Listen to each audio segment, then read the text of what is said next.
کی خوب بہایا کیجئے، یا حقیقت مال کی خوب بہایا کیجئے، نیک کاموں کے لیے دولت لٹایا کیجئے، نیک کاموں کے لیے دولت لٹایا کیجئے۔ تو میری ماں اللہ تعالی عنہ قال رسول اللہ صلی اللہ علیہ وسلم من رأى منكم منكرا فليغيره بيده فإن لم يستطع فبلسانه فإن لم يستطع فبقلبه وذلك أضعف الإيمان رواه الترمذي وابن ماجہ۔ هكذا الالتجاء، خود کو پردے میں رکھے برائے خدا۔ ماں بہنوں سے ہے یہ میری التجا، خود کو پردے میں رکھے برائے خدا۔ آپ پر اس قدر احسان ہے دین کا، پردہ ہے دراصل زیور خواتین کا، پردہ ہے دراصل زیور خواتین کا۔ جو مقام عورتوں کا ہے اسلام میں وہ مل نہیں سکتا دنیا کی اقوام میں۔ اجتماع سہا اکیڈمی کے لیے اور جامعہ عمر فاروق کے لیے رضی اللہ تعالیٰ عنہ کر کے جانا ہے انشاءاللہ۔ تو میں نے یہ بات رکھی تھی آپ حضرات کے سامنے کہ اللہ تعالیٰ نے عورتوں کو پردہ کا حکم دیا تو اس میں عورت کے لیے کوئی نقصان نہیں ہے، فائدہ ہی فائدہ ہے۔ اب یہ فائدہ اس کو سمجھ میں نہیں آتا جس کی عقل پہ پردہ پڑ گیا ہو، جس کی عقل پہ پردہ پڑ گیا ہو، اسلام کا پردہ اس کو سمجھ میں نہیں آتا ہے تو اس کو کیا ہے کہ کھولنے کی ضرورت ہے، دماغ کے پردے کو ہٹانے کی ضرورت ہے، اور سر کے اوپر پردہ کرنے کی ضرورت ہے، چہرہ کے اوپر پردہ کرنے کی ضرورت ہے۔ آپ دیکھتے ہیں کہ جو چیز جتنی قیمتی ہوتی ہے اس کو اتنا چھپا کر کے رکھا جاتا ہے، اور جو چیز جتنے کم دام کی ہوتی ہے اس کو اتنا کھلے عام رکھا جاتا ہے۔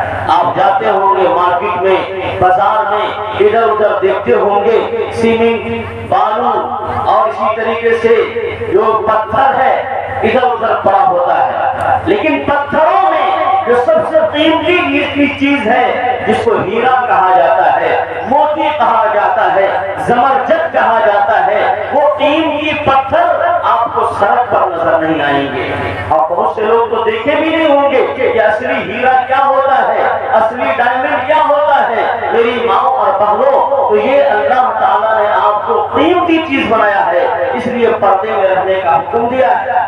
آپ جاتے ہوں گے سونے کی دکان میں، چاندی کی دکان میں، تو دیکھتے ہوں گے کہ ایک اندر دروازہ ہوتا ہے شیشے کا، اس کے باہر ایک دروازہ ہوتا ہے گرل کا، پھر آخری میں ایک دروازہ ہوتا ہے شٹر، تین دروازہ لگا ہوتا ہے، نہیں تو دو دروازہ تو کم سے کم ہوتا ہی ہے۔ اس کے بعد زیور جہاں وہ رکھتے ہیں وہ بھی ایک خاص قسم کی الماری ہوتی ہے، اور اوپر دکھانے کے لیے شو میں جو رکھتے ہیں وہ سب نقلی ہوتا ہے، آرٹیفیشل زیور سب، نقلی انگوٹھی سب، نقلی ہاتھ سب، تو وہ کیا ہے اوپر ہوتا ہے، اس کو سب چھپا کر کے دیکھتا ہے۔ اب وہ کسٹمر پسند کر لیا کہ ایسا آپ کو چاہیے، وہ اندر سے لا کر کے دیکھتا ہے، اور اس کے باہر ٹانگ کر کے جو رکھتا ہے جس کو سب لوگ ٹچ کرتے رہتے ہیں، چھوٹے رہتے ہیں، وہ سب کیا ہوتا ہے؟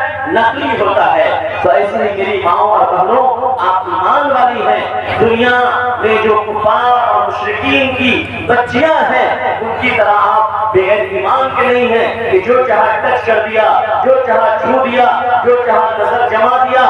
آپ کے اندر ایمان ہے، اس لیے اللہ تعالیٰ نے آپ کو اندر رہنے کا حکم دیا ہے، بغیر مطلب کے گھر سے نکلنے کا حکم نہیں دیا۔ میری ماؤں اور بہنوں، اور آپ خود زیور لے کر کے آتے ہیں بازار سے، تو گھر آتے ہیں تو چپل کو کہاں نکالتے ہیں؟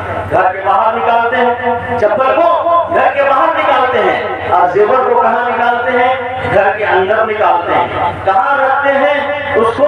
گھر کے اندر الماری میں رکھتے ہیں، اور الماری کے اندر بھی ایک الماری ہوتی ہے چھوٹی سی، اس کے اندر آپ چھپا کر کے رکھتے ہیں۔ تو کیوں چھپا کر کے رکھتے ہیں؟ کیونکہ وہ سونا کی ایک قیمت ہے، چاندی کی ایک قیمت ہے، ہیرے کی ایک قیمت ہے، موتی کی اس کی بھی ایک قیمت ہے۔ میری ماں اور بہنوں، تو اللہ تعالیٰ نے ایمان والی عورتوں کو سونے چاندی سے زیادہ، ہیرے موتی سے زیادہ قیمتی چیز بنائی ہے، اور ایک ایمان والی عورت اتنی قیمتی ہوتی ہے کہ ساتوں آسمان اور ساتوں زمین سے زیادہ وہ قیمتی ہوتی ہے۔ حدیث کے اندر آیا کہ ایک ایمان والا مرد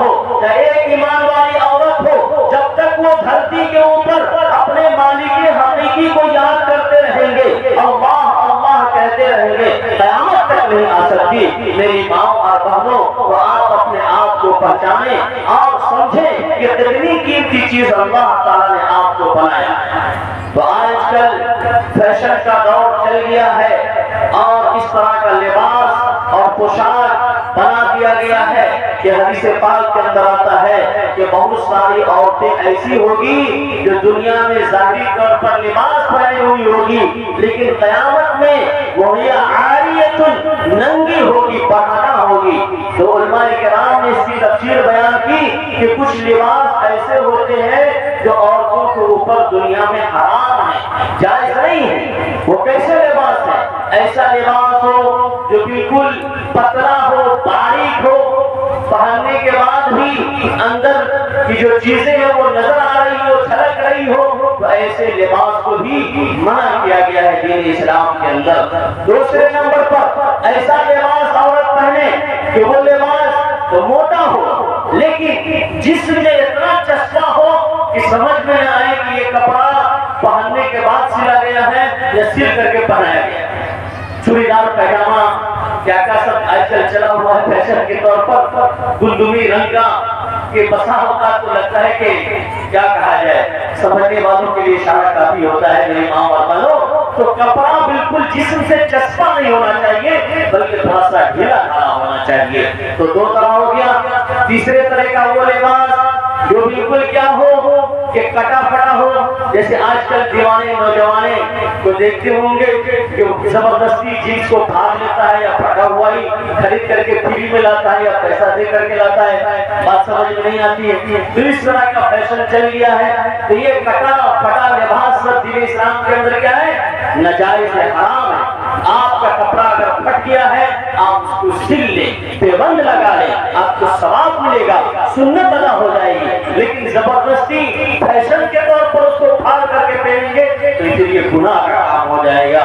تو چاہے مرد پہنے چاہے عورت پہنے، دونوں کے لیے حرام ہے۔ اسی طریقے سے ایسا لباس جو غیروں کے طریقے کے مطابق ہو، کفار اور مشرکین اور منکرین کے طریقے کے مطابق ہو، من تشبہ بقوم فہو منہم، اللہ کے رسول صلی اللہ علیہ وسلم نے ارشاد فرمایا کہ جو غیروں کے روش کو اختیار کرے گا، اس کے طریقے کو اپنائے گا، اس کے طور طریقے پہ چلے گا، تو قیامت کے دن اللہ تعالیٰ اس کو اسی میں شامل کر دے گا۔ وَامْتَازُوا الْيَوْمَ أَيُّهَا الْمُجْرِمُونَ، سورہ یاسین کے اندر کہا گیا کہ دنیا میں تو آدمی ملی جلی سرکار بنا دیتا ہے، مل جل کر کے رہتا ہے، پتہ نہیں چلتا کون کھوٹا ہے کون کھڑا ہے، کون صحیح ہے کون غلط ہے، کون کیا ہے کہ رانگ ہے کون کیا ہے کہ رائٹ ہے، what is wrong what is right, کچھ پتہ نہیں چلتا۔ لیکن قیامت کے دن اللہ تعالیٰ سب کو الگ الگ کر دے گا، چھانٹ دے گا۔ من اکثر سواد قوم فهو منهم، رواہ ابو داؤد۔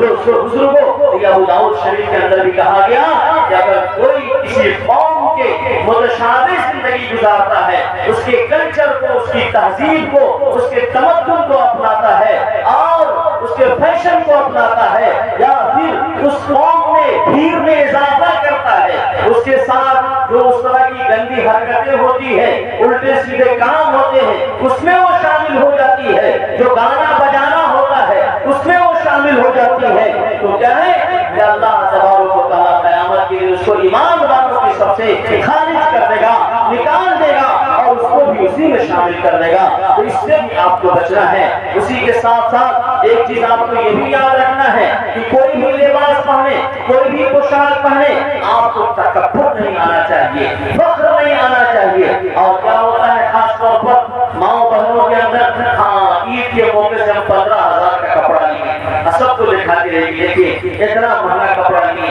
ایسا ڈیزائن ہے ویسا ڈیزائن ہے، یہ ہے وہ ہے، اور دوسروں کو اوپر فخر یا پھر ریاکاری، یہ بھی دین اسلام کے اندر حرام۔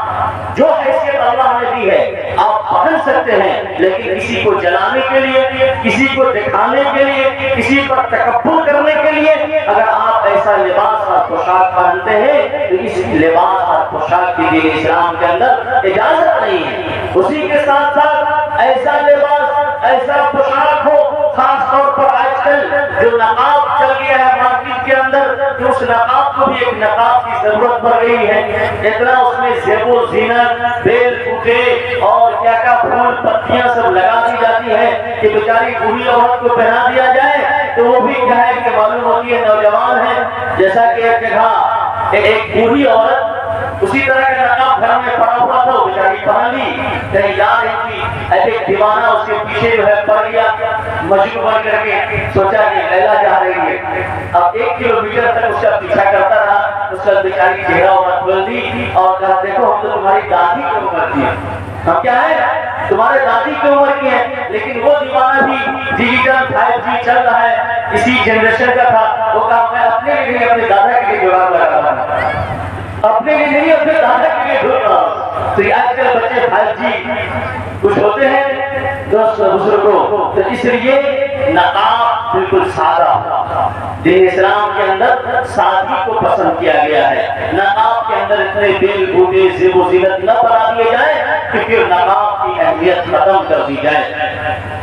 تو ان باتوں کا آپ خیال رکھیں, اور جو بھی لباس اور پوشاک دین اسلام ہمارا بتاتا ہے اس کے اندر ہر طرح سے کیا ہے کہ حفاظت ہے. سب کچھ لکھا ہوا ہے خدا کی کتاب میں, سب کچھ لکھا ہوا ہے خدا کی کتاب میں. جتنی بھی خوبیاں ہیں رسالت معاف میں, جتنی بھی خوبیاں ہیں رسالت معاف میں, بے پردگی سے ہوتے ہیں مصطفیٰ ناراض, بے پردگی سے ہوتے ہیں مصطفیٰ ناراض. اسلامی بہنوں گھر سے نکلنا حجاب میں, اسلامی بہنوں گھر سے نکلنا حجاب میں. عزت ملے گی تم کو, رہو تم بھی اسی طرح. عزت ملے گی بہنوں, رہو تم بھی اسی طرح جس طرح رہتی تھی فاطمہ زہرا نقاب میں, جس طرح رہتی تھی فاطمہ زہرا نقاب میں.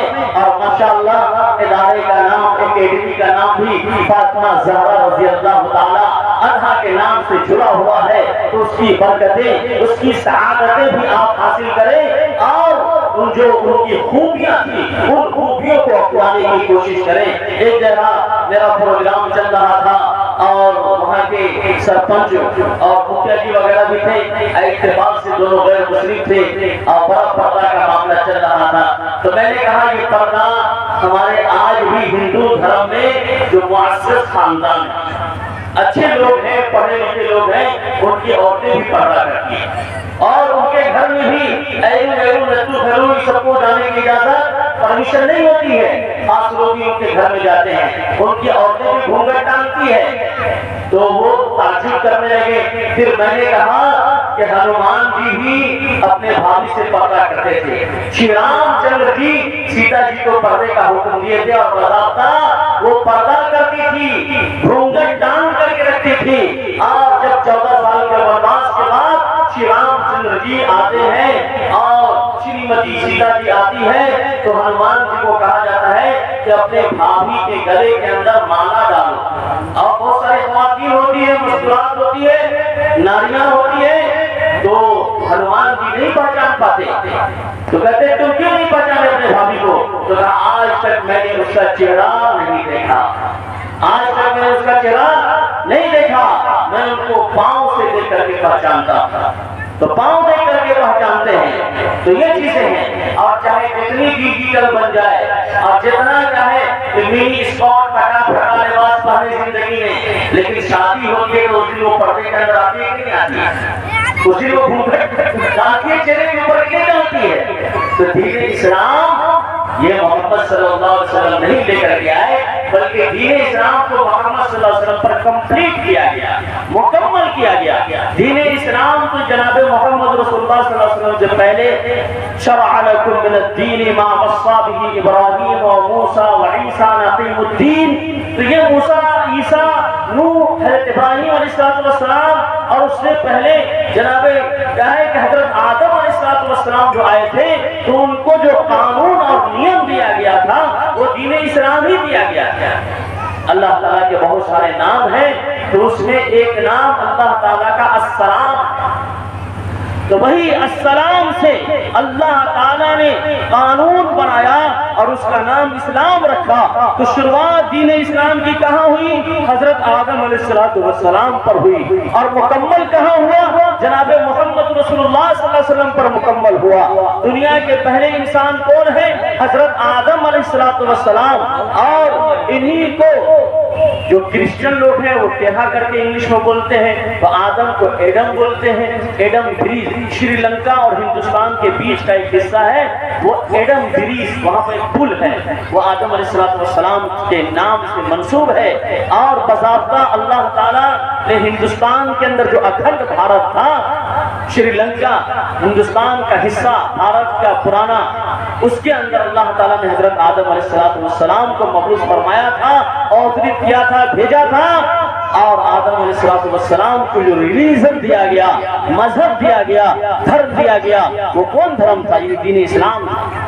اور آج کل الٹے سیدھے لوگ، لچے لفنگے، پینے کھانے والے، شرابی کبابی، یہ سب جو آپ دیکھتے ہیں کہ فتنہ فساد مچاتے ہیں۔ اور آج بھی بہت جو ہم لوگوں کو منع کیا جا رہا تھا، ہمارے ایک امام صاحب وہ بیچارے آئے بھی نہیں کہ رام نومی کا وقت ہے، مت جائیے، جلسہ جلوس ہوتا رہتا ہے، جان بچانا بھی فرض ہے۔ اس طریقے سے اتنا لوگوں نے ڈرا دیا تھا، گاڑی بک کیے ہوئے تھے، وہ بیچارہ گاڑی والا بھی نہیں آیا، وہ کل ہی منع کر دیا کہ نہیں جائیں گے۔ تو اتنا جو ہے یہ سب جو لچے لفنگے سب جو ہے دھرم کے نام پر ہی کر رہے ہیں، تو وہ کیا ہے کہ دھرم نہیں ہے، دھندا ہے، اور اس کے پیروکار اندھا ہے۔